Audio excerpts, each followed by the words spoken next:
சற்று முன் கிடைக்கப்பெற்ற மிக மிக முக்கியமான செய்தி ஒன்று வெளியாகியிருக்கு. அதாவது 40,000 கோடி ஊழல், திமுக தலைவர் ஸ்டாலின் மீது விசாரணையா? சென்னை நெற்குன்றம் பகுதியில் 4 பவுன் நகை திருட்டு போனது. சிசிடிவி காட்சி பார்த்ததில் திமுகவை சேர்ந்த பெண் ஊராட்சி மன்ற தலைவர் திருடி இருக்காரு என்று கண்டுபிடிச்சிருக்காங்க. அவர் மீது ஏற்கனவே 10 திருட்டு வழக்குகள் இருக்குது. இந்த ஆட்சி உருப்படி ஆனகுமா என அதிமுக பொதுச் செயலாளர் எடப்பாடி பழனிசாமி விமர்சிச்சிருக்காரு. மக்களை காப்போம், தமிழகத்தை மீட்போம் என்ற அதிமுக பொதுச் செயலாளர் எடப்பாடி பழனிசாமி பிரச்சார சுற்றுப்பயணத்தை மேற்கொண்டு வராரு. அந்த வகையில் நேற்று திண்டுக்கல் மணிக்கூண்டு அருகே கூடியிருந்த மக்களிடையே உரையாற்றினார். அப்போது பேசிய அவர், திமுகவோட 51 மாத கால ஆட்சியில் திண்டுக்கல் தொகுதிக்கு பெரிய திட்டம் எதுவும் கொண்டு வரல. இதுவே அதிமுக ஆட்சியில் நீண்ட நாள் கோரிக்கையான அரசு மருத்துவக் கல்லூரி மருத்துவமனையை 350 கோடியில் அமைத்து கொடுத்தோம். திமுக ஆட்சியில் சட்டம் ஒழுங்கு சீர்கேடு அடைஞ்சிருக்கு. சிறுமி முதல் பாட்டி வரை யாருக்கும் பாதுகாப்பு இல்லை. சென்னை நெற்குன்றம் பகுதியில் 4 பவுன் நகை திருட்டு போனது. சிசிடிவி காட்சியை பார்த்ததில் திமுகவை சேர்ந்த பெண் ஊராட்சி மன்ற தலைவர் தெரிவித்திருக்காரு. அந்த அம்மா மீது ஏற்கனவே 10 திருட்டு வாக்குகள் இருக்குது. இந்த ஆட்சி உருப்படியாகுமா? இந்த ஆட்சி திருட்டு கும்பல் ஆட்சி. ஊராட்சி மன்ற தலைவர் பதவிக்கு நன்மை செய்பவரை தேர்ந்தெடுக்க வேண்டும்.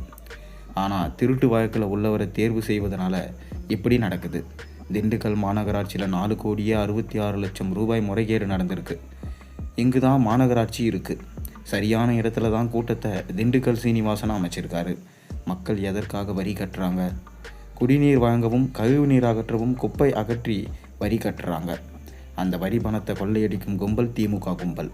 இங்கு மட்டுமல்ல, தமிழ்நாடு முழுவதும் கிளம்பிவிட்டாங்க. எரிகிற வீட்டில் பிடுங்குவது எரை லாபம் என்று கிளம்பிட்டாங்க. டாஸ்மார்க் தான் பெரிய ஊழல். 10 ரூபாய் பாலாஜியை நாங்கள் மறந்தாலும் நீங்கள் மறக்க மாட்டீங்க. தமிழ்நாடு முழுவதும் 6,000 மதுக்கடைகள், இதில் 2,500 பார்களை திமுகவினரே எடுத்துக்கொண்டாங்க.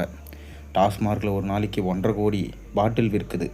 ஒரு பாட்டிலுக்கு 10 ரூபாய் கூடுதலாக பெறுவதனால நாளொன்றுக்கு 15 கோடி ரூபாயும், மாதத்துக்கு 450 கோடி ரூபாயும், வருடத்துக்கு 5,400 கோடியுமாக இந்த 4 ஆண்டுகளில் 22,000 கோடி ரூபாய் கொள்ளையடிக்கப்படுது. கூடுதலாக பெறும் தொகை முழுக்க மேலிடம் செல்வதாக டாஸ்மார்க் பணியாளர்களே சொல்கிறாங்க. அந்த மேலிடம் யார் என்பது உங்களுக்கே தெரியும். அமலாக்கத்துறையே இதில் 1,000 கோடி ரூபாய் முறைகேடு நடைபெற்றதாக செய்தி வெளியிட்டது. அமலாக்கத்துறை விசாரித்ததில் 1,000 கோடி ஊழலாக நடந்ததாக செய்தி வெளியானது. முழுமையாக விசாரித்தா 40,000 கோடி ஊழல் நடந்திருக்கும் என்று செய்தி வருது.